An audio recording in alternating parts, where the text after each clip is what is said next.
Good afternoon, friends. Today we are going to discuss about Introduction to Smart Grid Architecture and Key Components, Part 1. I am Tamilarasi, Assistant Professor of Marine Engineering Department in Amit University. Electrical grid. Before we can move for the smart grid, we have to know about the electrical grid. What is electrical grid? It's an interconnected network. It's connecting the generating station to the end user. So it consists of transmission and distribution. So overall electrical grid consists of 4 important components: power generation, transmission, distribution and utilization.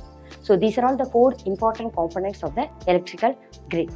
So these 4 components are connected very well to provide the electrical supply generated in the power station to the last consumer. So this is the main purpose of electrical grid. While we are supplying from power generation to the consumer, we have to give the stable electrical supply and reliable. It will be maintained and monitored by the team of engineers. So a team of engineers monitors this, and they are allotting some particular time durations for based on the demand requirements from the load side. So it will be affected. So the load side variations will be affect the main electrical overall grid supply system. So the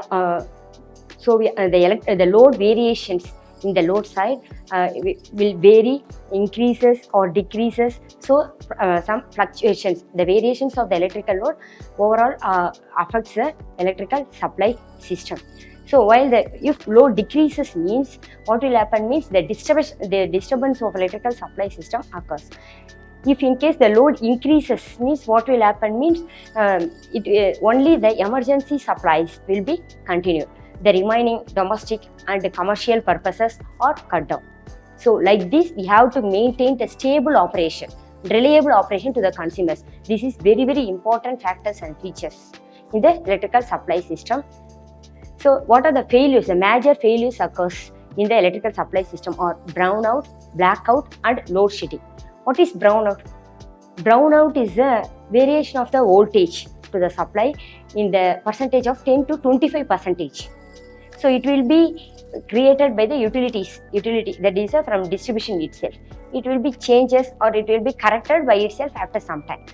So the variation of voltage from 10 to 25% is known as brownout. Then what is blackout? Blackout usually occurs due to the natural calamities. Natural calamities like wind, storm or rain conditions or tsunami. So in these conditions, the electrical wires or transmission wires get disturbed and the overall supply of particular area get disturbed. So this is known as blackout.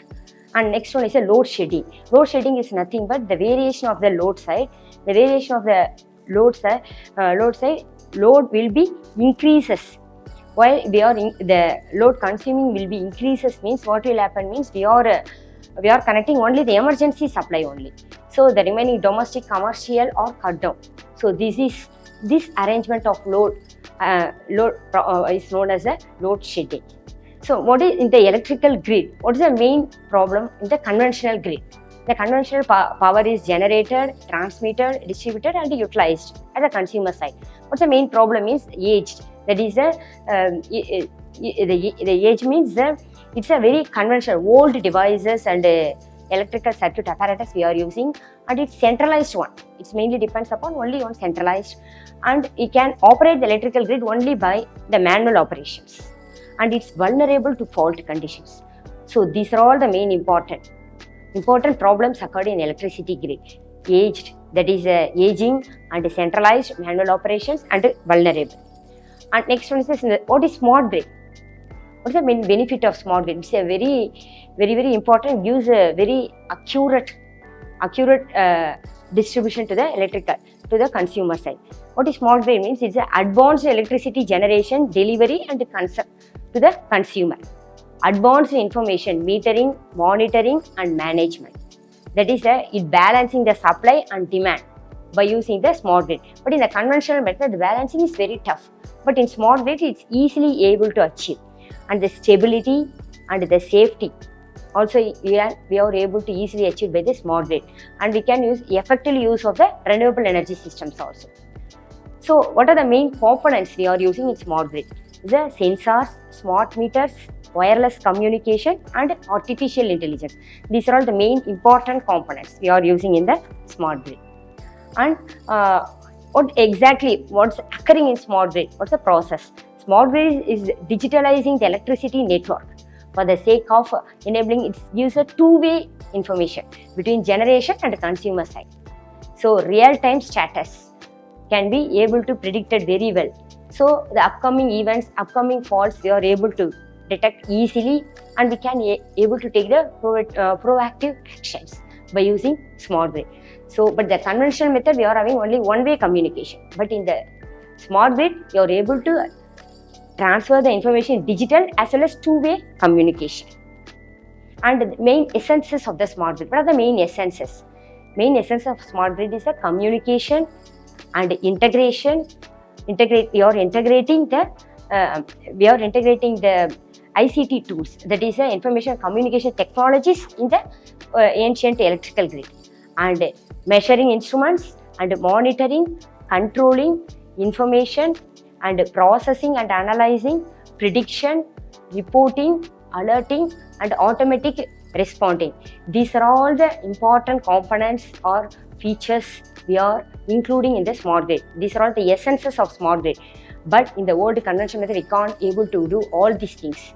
So the communication, integration, measuring the parameters, monitoring, controlling information, processing and analyzing the parameters, prediction of the fault, reporting and alerting.